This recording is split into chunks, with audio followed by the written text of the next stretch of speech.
Hello my dear students, कैसे हैं आप सब। आपका आपकी वीडियो में आज स्वागत है। मैं राजू यादव इंग्लिश ग्रामर के एक खास चैप्टर में आपका स्वागत करता हूं और आशा करता हूं कि आप सब सही होंगे, ठीक होंगे, ओके होंगे। और आपके बीच में हम आज एक ग्रामर का, इंग्लिश ग्रामर का बहुत ही मोस्ट इम्पोर्टेंट चैप्टर लेकर आए हैं। इसका नाम है हेल्पिंग वर्ब्स, जिन्हें हम हिंदी में सहायक क्रिया भी कहते हैं।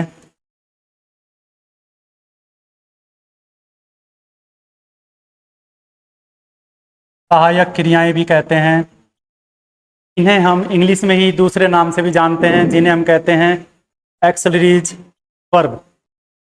आज हम जान पाएंगे कि जो हमारी मेन वर्ब वाक्य में लगी होती हैं, उनकी सहायता करने वाले कुछ वर्ड होते हैं जिन्हें हम हेल्प वर्ब कहते हैं, जिन्हें हम सहायक क्रियाएं कहते हैं। तो शुरू करते हैं आज की वीडियो। इंग्लिश ग्रामर की मोस्ट इंपोर्टेंट चैप्टर है, टॉपिक है जिसका नाम है हेल्पिंग वर्ब। हेल्पिंग वर्ब्स और एक्सलरीज और प्राइमरी मॉडल्स, हम तीन नाम देख पा रहे हैं। तीनों के तीनों नामों को एक ही रूप में जानते हैं, इन्हें हम हेल्पिंग वर्ब भी कह सकते हैं। कुछ जगह ने हेल्पिंग ना लगाकर हेल्प वर्ब भी कह देते हैं, और एक्सलरीज भी नहीं कहते हैं, प्राइमरी मॉडल्स भी नहीं कहते हैं। यहाँ प्राइमरी मॉडल्स आया तो कहीं ना कहीं हम आपको जब नेक्स्ट चैप्टर पढ़ाएंगे तो वहाँ मॉडल्स भी पढ़ाएंगे। मॉडल्स थोड़े इनसे भिन्न होते हैं। हेल्पिंग वर्ब्स हम इसकी कुछ डेफिनेशन के जरिए जान पाएंगे। Helping verbs also known as auxiliaries verbs. Helping verb को हम एक्सलरीज वर्ब, सहायक क्रियाएं भी कहते हैं। मैं फिर लिख देता हूं, सहायक क्रियाएं। आप जान पा रहे हैं कि सहायक अगर हम लगा रहे हैं तो ये किसी ना किसी रूप से किसी ना किसी की सहायता करती हूँ। किसकी सहायता करती हैं? मेन वर्ब की। देखिए, are verbs that assist, assist का मतलब होता है सहायता। किसकी सहायता कर रहे हैं? मेन वर्ब की, मुख्य क्रिया की। तो हमारी मुख्य क्रियाएं होती हैं, मैं आपको बताऊंगा मुख्य क्रियाएं क्या कौन कौन सी हमारे पास में होती है। जैसे हमने खाना खाया, खाना खाया, खाया पिया, हमने पढ़ना, लिखना, ये सब हमारी मुख्य क्रियाएं होती हैं। इनके साथ में हेल्प वर्ब का प्रयोग हम जब करते हैं तो वो मुख्य क्रिया की सहायता करने वाले शब्द होते हैं। क्या होता है? In a sentence to express tense, जिनमें काल यानी टेंसों का प्रयोग सिखाया जाता है, जिनमें किसी ना किसी रूप को, वाक्य के किसी रूप को पढ़ाया जाता है। और या फिर हम जब एक्टिव और पैसिव वॉइस पढ़ेंगे, जब भी हम हेल्प वर्ब का प्रयोग करेंगे तो हेल्प वर्ब हमारी होगी मुख्य क्रियाओं की सहायता करने वाले शब्द, या मुख्य क्रियाओं के सहायता करने वाले शब्दों को हम हेल्प वर्ब कहते हैं। अब हेल्प वर्ब होती कितने प्रकार की हैं, या हेल्प वर्ब को हम कितने रूप में या कितने ग्रुप में पढ़ सकते हैं? तो सबसे खास बात है कि हम सबसे पहला एक हेल्प वर्ब का पहला भाग पकड़ते हैं और उस भाग का नाम है बी। कुछ बच्चे विचलित हो जाते हैं कि बी शब्द जो है हेल्प वर्ब में कैसे आ गया, लेकिन बी शब्द बी ही नहीं है, बल्कि इसके साथ में 5 शब्द जुड़े हैं। या हम ये कह सकते हैं कि बी हमारा पहला एक ऐसा ग्रुप है हेल्प वर्ब का, जिसमें हम 5 वर्ड्स का 5 हेल्प वर्ब का प्रयोग सीखेंगे। जिसमें पहला है इज, दूसरा है एम, तीसरा है आर, फिर आपका 4th नंबर पे है वाज, और 5 नंबर पर लास्ट का आपका है वर्ब।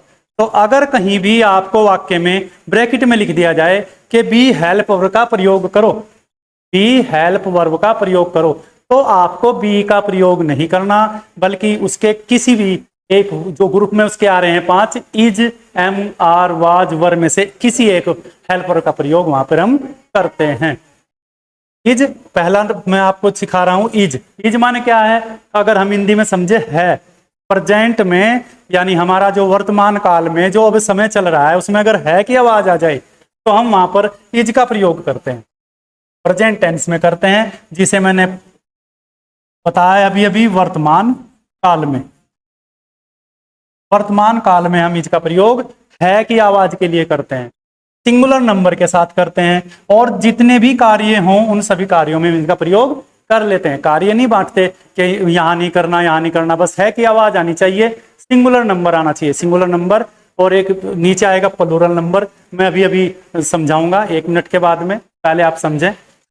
फिर हम दूसरा जो हेल्प वर्ब है हमारी, इज के बाद एम, एम माने होता है हूं, की आवाज हूं आती है, हूं, और ये भी प्रेजेंट टेंस में ही काम करता है, लेकिन ये सब्जेक्ट बदल जाएगा। इसे हम विद किसके साथ में यूज करते हैं, आई के साथ में। हम सिंगुलर के साथ में नहीं करेंगे, प्लूरल नंबर के साथ नहीं करेंगे, बल्कि मैं, आई मैं के साथ, आई के साथ करेंगे। ये भी सभी कार्य हम प्रयोग करते हैं। फिर हम तीसरी चीज पढ़ते हैं, तीसरी हेल्प वर्ब पढ़ते हैं आर। आर माने हैं भी हो सकता है, बहुवचन के लिए हैं भी हो सकता है और हो भी हो सकता है। ये भी प्रेजेंट टेंस में प्रयोग की जाती है। हम प्लूरल नंबर में करते हैं। प्लूरल नंबर को हम बहुवचन कहते हैं, बहुवचन, और सिंगुलर नंबर ऊपर आया है उसे हम एक वचन कहते हैं। मैं दोनों को एक ही जगह समझा रहा हूं। सिंगुलर नंबर को हम एक वचन कहते हैं और प्लूरल नंबर को हम बहुवचन कहते हैं। अब ये कौन कौन से होते हैं नेक्स्ट स्लाइड में जब मैं जाऊंगा आपको समझाऊंगा। तो पहले हम देखें तीन, इज, एम, आर, तीनों का एक ही टेंस है, प्रेजेंट टेंस। बस केवल कहाँ अंतर आना है, हमारे सब्जेक्ट में अंतर आना है। इज का प्रयोग एक वचन के साथ, सिंगुलर नंबर के साथ और प्लूरल के साथ में आर का प्रयोग, और आई के साथ में एम का प्रयोग। वाज, वाज नंबर 4 की जो हमारी हेल्प वर्ब है, जो बी में ही आती है। बी के मैंने बताए 5 भाग हैं, उनमें आपकी 4th नंबर की वाज, इसका मतलब या तो था होता है या थी होती है। इसे हम पास्ट टेंस में यानी भूतकाल में प्रयोग करते हैं। वर्तमान नहीं रहा, अब पास्ट में चला गया कोई चीज जो पीछे चली गई, बीत गई पीछे, उसमें हम प्रयोग वाज का करते हैं।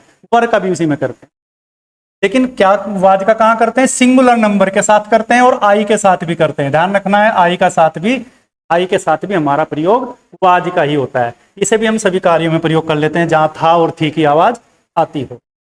वर, वर माने थे यानी अधिक थे, अधिक थे। तो मैं अभी बताऊंगा यहाँ पर प्लूरल नंबर, जितने भी हमारे प्लूरल नंबर सब्जेक्ट हैं उनके साथ में वर का प्रयोग, सिंगुलर के साथ में वाज का प्रयोग। वहां इज का प्रयोग है के लिए किया था, यहाँ पर हम था के लिए भी सिंगुलर नंबर में था के लिए वाज का प्रयोग करेंगे। इज और था एक दूसरे का, यानी इज अगर वर्तमान काल है, प्रेजेंट टेंस है, तो वाज उसका पास्ट टेंस हुआ। ऐसे ही वाज, सॉरी, वर आपका जो है आर का पास्ट टेंस हुआ। तो इस प्रकार से हम सीखते हैं कि हमारी जो हेल्प वर्ब में अलग अलग आवाजों में सब्जेक्टों के साथ, एक वचन के साथ, आई के साथ या प्लूरल नंबर के साथ कैसे कैसे प्रयोग की जाती हैं।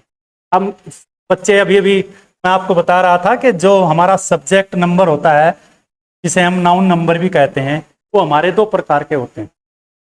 एक तो होता है हमारा सिंगुलर नंबर, ने हम क्या कहते हैं, वचन, यानी हमारे नंबर, नंबर का मतलब यहाँ पे वचन, वचन नंबर, संख्या। जब हम किसी भी सब्जेक्ट की संख्या जानने की कोशिश करते हैं तो हम उन्हें नाउन नंबर या सब्जेक्ट नंबर दोनों के नाम से जान सकते हैं, कोई इसमें दिक्कत नहीं है। नाउन नंबर भी वही है, आपका सब्जेक्ट नंबर भी वही है। अब वचन क्या होंगे, नंबर कैसे होंगे हमारे पास में, या तो हमारे पास में एक वचन होगा या हमारे पास में एक से अधिक संख्या वाले सब्जेक्ट यानी बहुवचन होगा। अब सिंगुलर नंबर हमारा एक वचन होगा। अब एक वचन में क्या, हमारा एक वचन में ही भी है, ही भी है, कोई नाम भी है। आपका एक नाम मैं लिख देता हूं, जैसे राम लिख दिया मैंने, मोहन लिख दिया, सोहन लिख दिया, सीता लिख दी। ये हमारे क्या हैं, ये सब एक वचन के आपके सिंगुलर पर्सन है। और इसकी विशेषता होती है कि एक सिंगल, सिंगल माने एक, और पर्सन माने व्यक्ति, एक व्यक्ति की इसमें ध्वनि आती है। तो वर्तमान में इज के साथ लगाते हैं और पास्ट में यानी हमारे भूतकाल में हम वाज के साथ में इसका प्रयोग करते हैं। Plural number more than 1 person, यानी एक से अधिक, एक से अधिक जितने भी होंगे सब बहुवचन के होंगे, बहुवचन।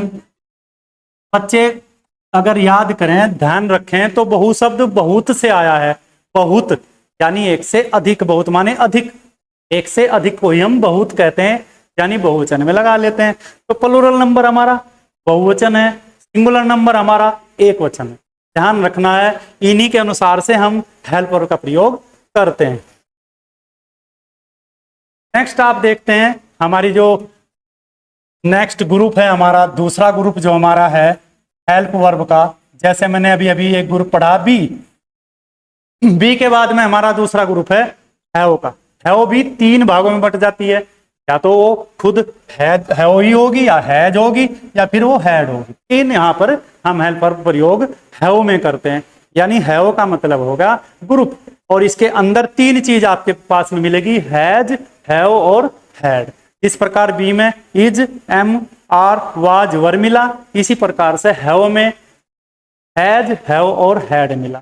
ठीक है, अब क्या करते हैं, अगर हैज का प्रयोग हम देख रहे हैं, सीख रहे हैं, तो हमें ध्यान रखना है हैज का प्रयोग हमेशा ऐसे करते हैं जैसे मेरे पास कोई चीज है।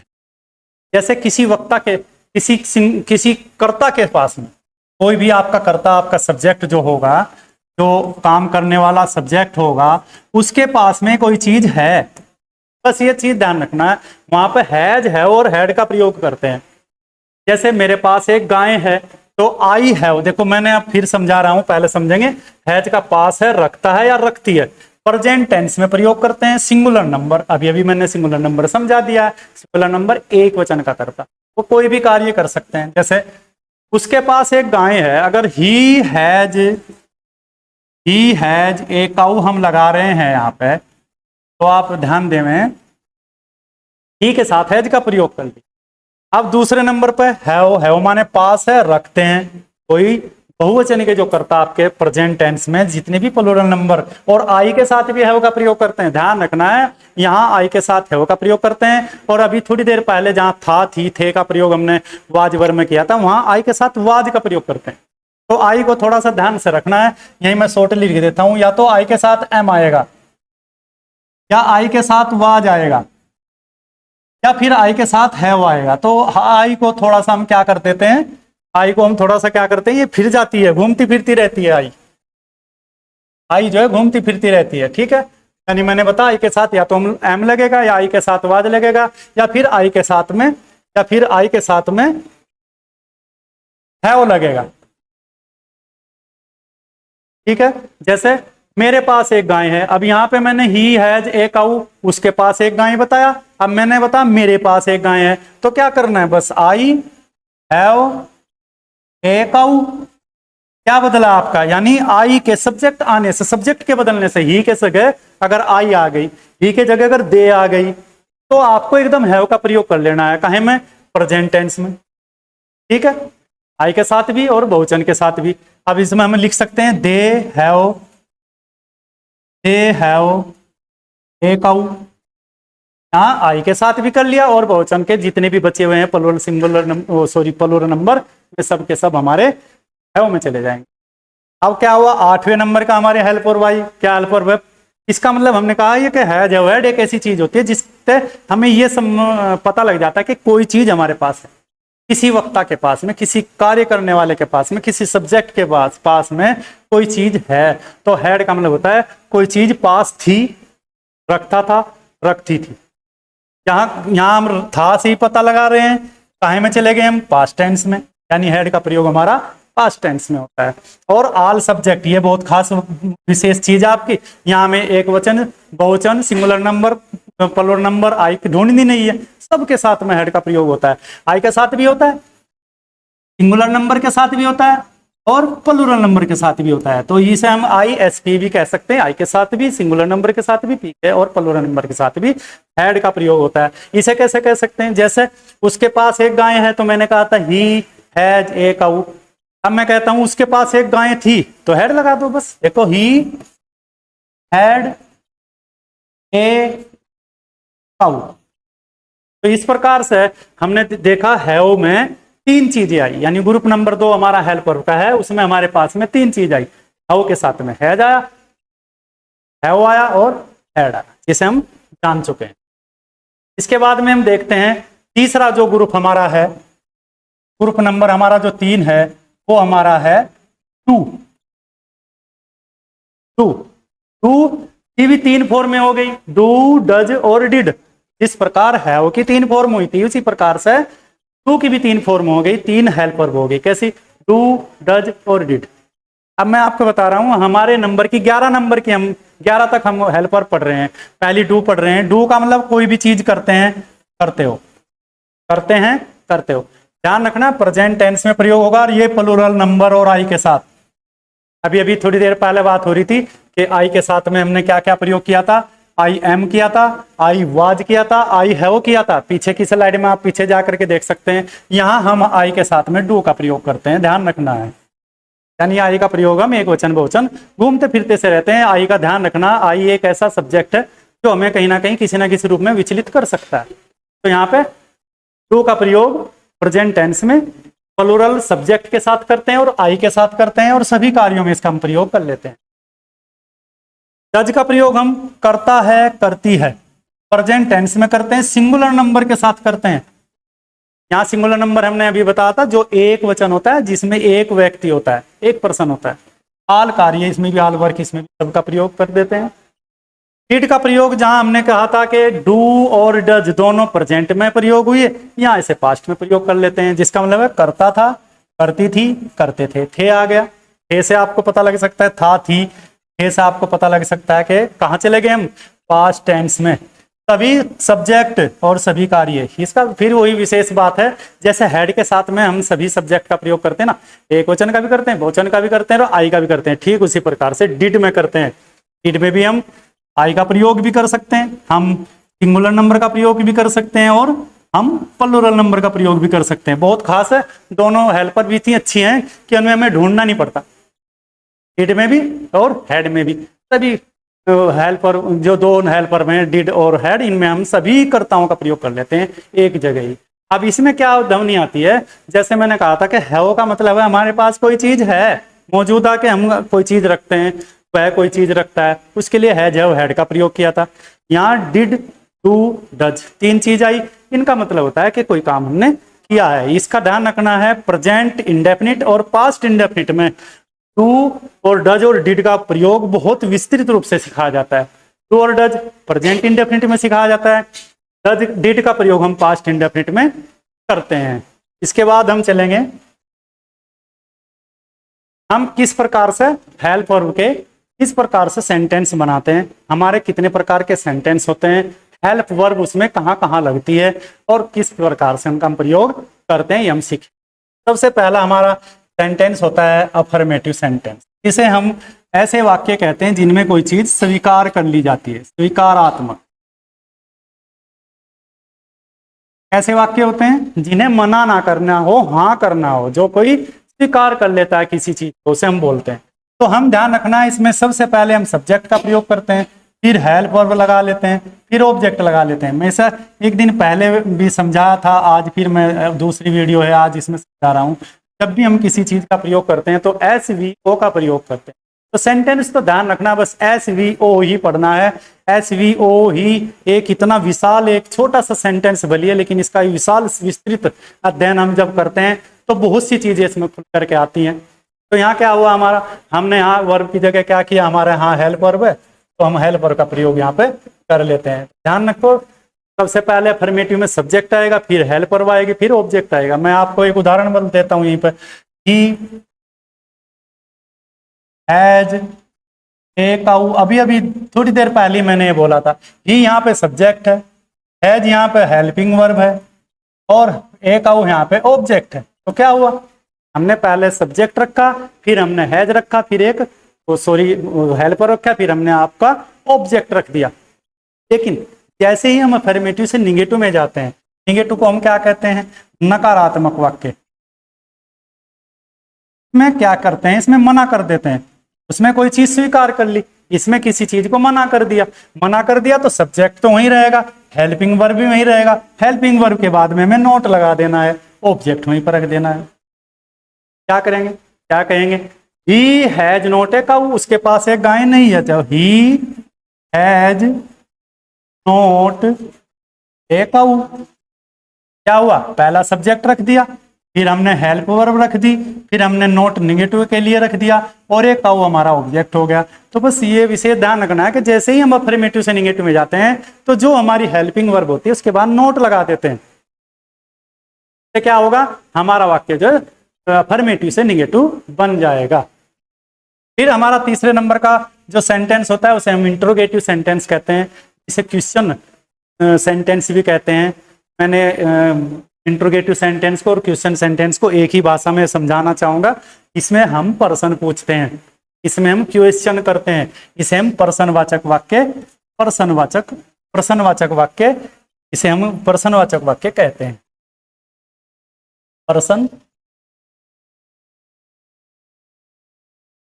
प्रश्नवाचक वाक्य कहते हैं। इसे कहते हैं इंट्रोगेटिव सेंटेंस। इसके इंट्रोगेटिव सेंटेंस के हमारे 3 प्रकार हो जाते हैं। जब हम इनका प्रयोग सेंटेंस में करते हैं इंट्रोगेटिव का, तो हमारे 3 प्रकार से इसके वाक्य का प्रयोग हम करना सीखते हैं। 3 प्रकार के हो जाते हैं। पहला तो हमारा फर्स्ट टाइप हो जाता है, जिसमें हेल्पिंग वर्ब सबसे शुरू में होगी और क्या शब्द भी वाक्य के शुरू में होगा। क्या शब्द हमारा सबसे शुरू में होगा, क्या शब्द वाक्य के शुरू में होगा। जब हम वाक्य स्टार्ट करेंगे हिंदी से तो क्या शब्द शुरू में होगा, और जब हम इंग्लिश से प्रयोग करेंगे तो हमारी हेल्पिंग वर्ब, जैसे में पढ़ा है do, does, is, am are, was, were, ये सबसे शुरू में आवाज क्या आएगी, क्या शब्द से शुरू हो जाएगा हमारा वाक्य। तो हम क्या, कौन सा वाक्य है हमारा, इंट्रोगेटिव का फर्स्ट टाइप वाक्य। फिर इंट्रोगेटिव का सेकंड वाक्य देखिए। सेकंड वाक्य में क्या होता है, जो हमारी हेल्प वर्ब होती है उससे पहले हम क्वेश्चन वर्ड का प्रयोग कर लेते हैं। क्वेश्चन वर्ड हम क्या बोलते हैं, प्रश्नवाचक शब्द। प्रश्नवाचक शब्द क्या है हमारे, जैसे भाई है, व्हाट है, व्हेन है, वियर है, हाउ है, ये हमारे क्वेश्चन वर्ड हैं, यानी हमारे क्वेश्चन वाचक शब्द हैं। तो इनका प्रयोग हम कहाँ कर लेते हैं, हेल्प वर्ब से पहले कर लेते हैं। और क्यों, कब, कैसे वाक्य के बीच में हिंदी में आएगा। अब हम क्या कहेंगे, क्यों आ गया, क्यों, कब, कैसे, ये शब्द हमारे अन्य भी हैं, जितने भी हमारे क्वेश्चन वर्ड हैं वे वाक्य के बीच में आएंगे।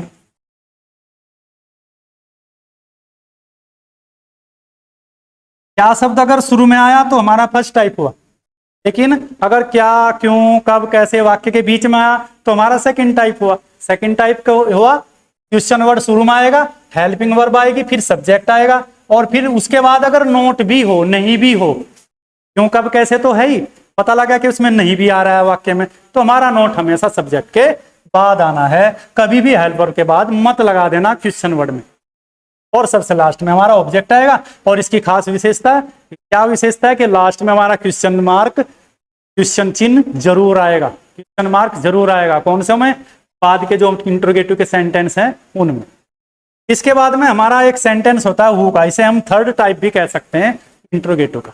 इसमें क्या होता है, इसमें हु जो होता है उसका बिल्कुल विशेष प्रयोग किया जाता है। Who is a subject and does work. Who एक खुद में करता है, हु क्या है, यहां पे मैं लिख रहा हूं, हु जो है एक करता है, ये खुद ही अपना काम करता है। एक ऐसा क्वेश्चन मार्क यही है, क्वेश्चन वर्ड एक ऐसा यही है जो कि अपना काम अपने आप करता है। तो इसका प्रयोग अफर्मेटिव की तरह करते हैं। सबसे पहले हम हु को रख लेते हैं, फिर हेल्प वर्ब को रख लेते हैं, फिर ऑब्जेक्ट को रख लेते हैं। आप ध्यान रखें, आप हु को हटाओ और आप सबसे पहले में चले जाओ तो देखो सब्जेक्ट और हु एक जैसे जगह लग रहा है। तो हम जब हु का प्रयोग सबसे शुरू में करते हैं, उसके बाद हेल्प वर्ब कर लेते हैं। अगर नोट है, नहीं भी अगर है, तो उसे हम नोट को वर्ब, हेल्प वर्ब के बाद में प्रयोग कर लेते हैं। इसमें भी क्वेश्चन मार्क जरूर आएगा, क्वेश्चन मार्क जो प्रश्नवाचक चिन्ह है वो जरूर आएगा। अब मैं यहाँ पर एक अलग से एक उदाहरण दे करके मैं 5 की 5 जगह उस वाक्य को बदलूंगा और आपको याद हो जाएगा कि अफर्मेटिव से इंट्रोगेटिव, निगेटिव और आपका इंट्रोगेटिव के तीनों प्रकार कैसे बनेंगे। मैं आपको बना रहा हूं एक वाक्य, वह एक लड़का है। अब आप ध्यान से देखें, अगर हम इसको अफर्मेटिव बनाएं, पहले तो आपको ध्यान रखना है ये कहाँ का वाक्य है, ये वाक्य है देखो है कहाँ आएगा, इज, यानी हमारा ध्यान रखना इज का वाक्य है। अगर इज का वाक्य है तो ये प्रेजेंट टेंस का वाक्य है, यानी इसका प्रेजेंट टेंस हो, प्रेजेंट टेंस होगा। ध्यान रखना है, इज अगर बोल रहा है तो वो प्रेजेंट में चलेगा क्योंकि इसकी आवाज है आ गई। अब हम इसे अफर्मेटिव में बनाएंगे, ध्यान से देखना, इसे हम अफर्मेटिव में बनाएंगे।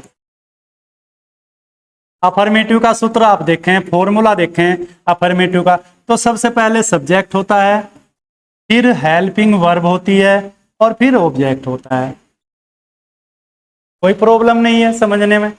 अभी अभी पीछे हम पढ़ के आए हैं, क्या पढ़ के आए हम पीछे कि अफर्मेटिव में सबसे पहले सब्जेक्ट होता है, फिर हेल्पर होती है और फिर ऑब्जेक्ट होता है। अब इसमें तो हमें ढूंढना है क्या है, ये वह है जो शब्द है यही तो करता है, यही तो सब्जेक्ट है, यानी हम ही को यहाँ रख देंगे ही।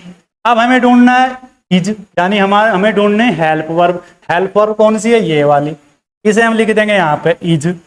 हो गया पूरा यहाँ तक। हमारा बचा हुआ भाग क्या है, ये वाला, एक लड़का, यहाँ हम एक ए बॉय लिख देंगे। अगर आप समझे तो इजीली है, कुछ भी तो दिक्कत नहीं है, लेकिन फिर भी आप ध्यान देवें कि हमने क्या किया, सब सब्जेक्ट को सबसे पहले लिखा, फिर हमने हेल्प वर्ब रख दी, फिर हमने ऑब्जेक्ट। अब इसको निगेटिव बनाओ। निगेटिव कैसे बनाएंगे, तो आप पिछली स्लाइड में अगर जाना चाहो, देखना चाहो पिछली स्लाइड में, तो वहां पे देखेंगे तो हमने क्या कहा, नोट लगा रखा हेल्प वर्ब के बाद। तो कैसे करेंगे, वह एक लड़का है, तो हेल्पर के बाद में सॉरी ही और हेल्पर और ए बॉय लिख दिया। लेकिन यहाँ हम पहले नहीं, वह एक लड़का नहीं है, वह एक लड़का नहीं है, तो कैसे बनाएंगे, he is not a boy. Is क्या बढ़ा है, केवल नोट बढ़ा है, कहाँ बढ़ा है, हेल्प वर्ब के बाद। सूत्र क्या पढ़ा था हमने, subject help verb note object. अब हम क्या कर रहे हैं, हम शुरू का एक वाक्य बना रहे हैं, इंट्रोगेटिव का फर्स्ट टाइप बनाना चाहते हैं। क्या वह एक लड़का है, अगर हम बनाएं क्या वह एक लड़का है, क्या वह एक लड़का है, तो कैसे बनाओगे, इसी क्वेश्चन मार्क जरूर लगेगा, क्योंकि क्या शब्द शुरू में हो गया। अगर क्या शब्द शुरू में आ गया, वाक्य के शुरू में अगर क्या शब्द हो गया, तो ये फर्स्ट टाइप हो गया, ध्यान रखना। और फर्स्ट टाइप में हम क्या करते हैं, सबसे पहले हेल्पर लगाते हैं, तो इज ही ए बॉय, बस क्या है, वेरी इजी, नो प्रॉब्लम, कोई समस्या नहीं है। ही जहां हम शुरू में अफर्मेटिव में लगा रहे थे, जहां हम शुरू में अफर्मेटिव में लगा रहे थे, अगर क्या शब्द से वाक्य शुरू हुआ, क्या वो एक लड़का है, तो हम इज को सबसे शुरू में लगा लेते हैं, और कुछ नहीं बदलना, इज ही ए बॉय। अब क्या हुआ, वह कैसा लड़का है, हम इसे सेकंड टाइप में बनाना चाहते हैं, क्यों कब कैसे वाक्य के बीच में आ गया, वह कैसा लड़का है। अब इसे भी हम बनाएंगे, कैसे बनाएंगे,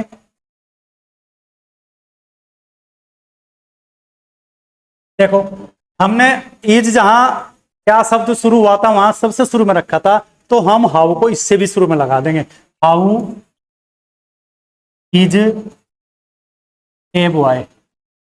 ही सॉरी ही भी है इसमें, तो ही कहाँ लगेगा, वहीं रहेगा जहां पर वो है, इज से पहले हाउ लग जाएगा, how is he a boy, वह कैसा लड़का है। ठीक है, अब हम लास्ट का इसी में थर्ड टाइप जो पढ़ेंगे, हु पढ़ेंगे। हु कैसे पढ़ेंगे, थर्ड टाइप हमारा हु का हो गया, थर्ड टाइप। इसे हम हु भी बोल सकते हैं, इसे हम थर्ड टाइप भी बोल सकते हैं, ध्यान रखें।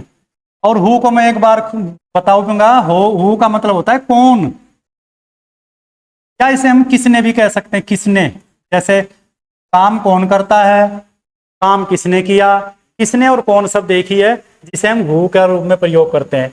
और मैंने अभी अभी बताया हु जो है एक सब्जेक्ट है, जब हु एक सब्जेक्ट है तो क्या करोगे, मैंने कहा वह एक लड़का है, अब वह चला जाएगा, क्यों चला जाएगा, क्योंकि हु सब्जेक्ट के स्थान पर आना है, तो वह एक लड़का है, इसे हम वाक्य को थोड़ा सा बदल देंगे, वह कौन है, वह कौन है।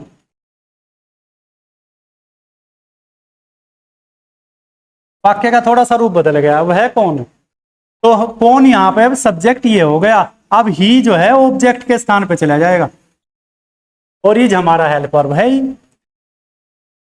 कोई टेंशन नहीं है, जो तो है। तो कैसे बनाओगे, who is he, very easy, यानी कौन शब्द जो है वो हु है, और हु जो है एक सब्जेक्ट है, तो सब्जेक्ट को हम सबसे शुरू में रखते हैं। तो इस प्रकार से हमने देखा कि हमारे पास में सेंटेंस कितने प्रकार के हुए, वो हम जो है 3 प्रकार के सेंटेंस में प्रयोग कर रहे हैं, लेकिन जो तीसरे प्रकार का सेंटेंस है उसमें हम 3 टाइप पढ़ते हैं। तो सेंटेंस कितने प्रकार के हुए? आपका अफर्मेटिव हुआ, एक आपका निगेटिव हुआ, एक आपका इंट्रोगेटिव हुआ, एक आपका इंट्रोगेटिव हुआ। कितने प्रकार के हुए? 3 प्रकार के हुए। लेकिन बाद वाले को हमने कितने भागों में पढ़ा? इंट्रोगेटिव को कितने भागों में पढ़ा? 3 टाइप से हमने पढ़ा। तो कितने प्रकार से हमने वाक्य किए? 5 प्रकार से हमने वाक्य कर लिए। इस प्रकार से आपको ध्यान रखना है कि अफर्मेटिव, निगेटिव, इंट्रोगेटिव को 3 भागों में पढ़ते हैं। के बाद हम पूरी की पूरी जो हमने वीडियो भी देखी है, हम ऑल हेल्पर को एक ही स्लाइड में देखेंगे। जो मैं आपको नेक्स्ट में दिखाना चाह रहा हूं उसे हम एक जगह देखेंगे, समझेंगे। जो कमी हमारे पास में रह गई पीछे, उसे हम पूरी की पूरी को यहाँ पर देख पाएंगे। आप ध्यान से देखें तो आपको दिख रहा होगा 1 से लेकर 11 तक इज, एम, आर, वाज, वर। अगर हम इज, एम, आर, वाज, वर को यहाँ तक, सॉरी मैं अभी कैसे लगाता हूँ, 5 इज, एम, आर, वाज, वर को हम देखेंगे तो ये 5 की 5 क्या हुआ है? हमारी बी। मैंने पढ़ा है बी में इज, एम, आर, वाज। ध्यान से देखें। फिर हैज, हैव और हैड, इसको मैंने कहे में पढ़ा? 3 को हैव में।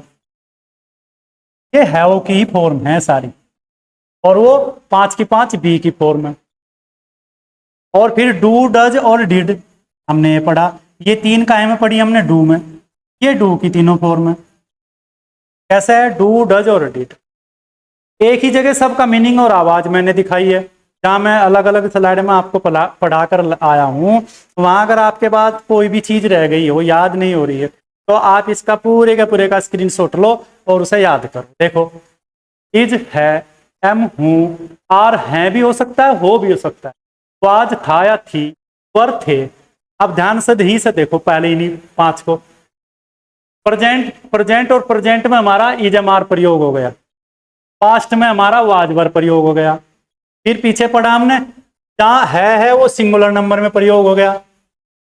जहां आई है वहां एम प्रयोग हो गया, यानी हमारा सब्जेक्ट जो है वो आई आना चाहिए, तब हम उसमें एम का प्रयोग करेंगे। और जो हमारा आर है वो हमारा बहुवचन यानी प्लूरल नंबर में प्रयोग हो गया। आसान है। फिर उसके बाद में हमने देखा था, थी, थे के लिए वाज, वर का प्रयोग हम अभी अभी करके आए हैं। तो ये दोनों पास्ट में प्रयोग होंगे। पास्ट का प्रयोग मैंने बता दिया, भूतकाल। पास्ट और प्रेजेंट, प्रेजेंट को हम वर्तमान काल कहते हैं जो अभी चल रहा है, और पास्ट को हम भूतकाल कहते हैं जो हमारे से चला गया, पीछे चला गया, बीत गया। तो हमने वहां वाज, वर का प्रयोग कहाँ किया? वो पास्ट में कर लिया। ध्यान रखना, जब हम वाज का प्रयोग करते हैं तो सिंगुलर नंबर तो करते करते हैं आई को भी यहीं प्रयोग कर लेते हैं। और जितने भी हमारे प्लूरल नंबर हैं, जितने भी अधिक संख्या वाले सब्जेक्ट हैं, वो हमारे प्लूरल नंबर होते हैं, उन्हें हम वर में प्रयोग कर लेते हैं। अब चलो हम दूसरी हैव में 3 जो है वो की है। अब हैव में 3 क्या? Has, have, had. हैज का प्रयोग पास है, रखता है, रखती है। प्रेजेंट में प्रयोग किया, सिंगुलर नंबर में प्रयोग कर लिया। हैव का प्रयोग हमने पास है या रखते हैं, प्रेजेंट में प्रयोग कर लिया, प्लूरल नंबर में प्रयोग किया, और आई के साथ भी इसी का प्रयोग करेंगे। फिर हैड का प्रयोग ऐसा है, वो पास था यानी पास्ट की बात हो रही है। कोई चीज हमारे पास में पहले थी, अब नहीं होगी, या होगी तो होगी, उससे मतलब नहीं, लेकिन पहले दिखा दी कि वो हमारे पास थी। आल सब्जेक्ट में प्रयोग करेंगे, आल वर्क में कब प्रयोग करेंगे। ये तो बहुत इजी है। हैड और डिड का प्रयोग बिल्कुल ऐसा सीख लो आप कि हम जो है इनमें सभी सब्जेक्ट का प्रयोग कर लेते हैं। किसी को कोई जानने की जरूरत नहीं। अगर डिड प्रयोग कर रहे हैं या हैड प्रयोग कर रहे हैं तो कोई भी सब्जेक्ट यूज हो जाता है। तो यहां पर हमने देखा कोई चीज हमारे पास है तो हैज और हैड का प्रयोग कर लिया। फिर हमारा डू और डज और डिड, इसमें कोई काम करने की ध्वनि आती है। डू का प्रयोग हमेशा बहुवचन में करते हैं यानी प्लूरल सब्जेक्ट में करते हैं, और आई के साथ भी करते हैं। इसका मतलब हुआ कोई काम करते हैं तो एक बहुवचन में करते हैं। डज में एक वचन करते हैं, करता है, करती है, कोई काम करता है तो सिंगुलर नंबर में, सिंगुलर सब्जेक्ट में करते हैं, सभी कार्यों में कर लेते हैं। डिड का प्रयोग हम करता था, करती थी, करते थे, पास्ट में करते हैं, सभी सब्जेक्ट करते हैं, तो सभी कार्य करते हैं। अब मैं आपको फिर बता रहा हूं कि जब हम प्रेजेंट इंडेफिनिट टेंस पढ़ेंगे और पास्ट इंडेफिनिट टेंस पढ़ेंगे। तो डू और डज का और डिड का प्रयोग वहां पे बहुत ही विस्तृत रूप से आपको देखने को मिलेगा, जानने को मिलेगा। तो इस प्रकार से आज हमने एक ऐसी वीडियो देखी जिसमें सभी हेल्प वर्ब का प्रयोग हमने करना सीख लिया। ये हेल्प वर्ब हैं, इसके बाद में कुछ हमारे इन्हीं हेल्प वर्ब में जोड़ देते हैं, उन्हें हम मॉडल हेल्प वर्ब कहते हैं। उन्हें हम अगली वीडियो में जान पाएंगे, उनका प्रयोग कैसे किया जाता है। जिस प्रकार से आपने आज ये वीडियो देखी, आपको सब याद हो गया। अगर आपको कुछ याद नहीं भी हुआ तो एक बार वीडियो को दोबारा देख लेंगे।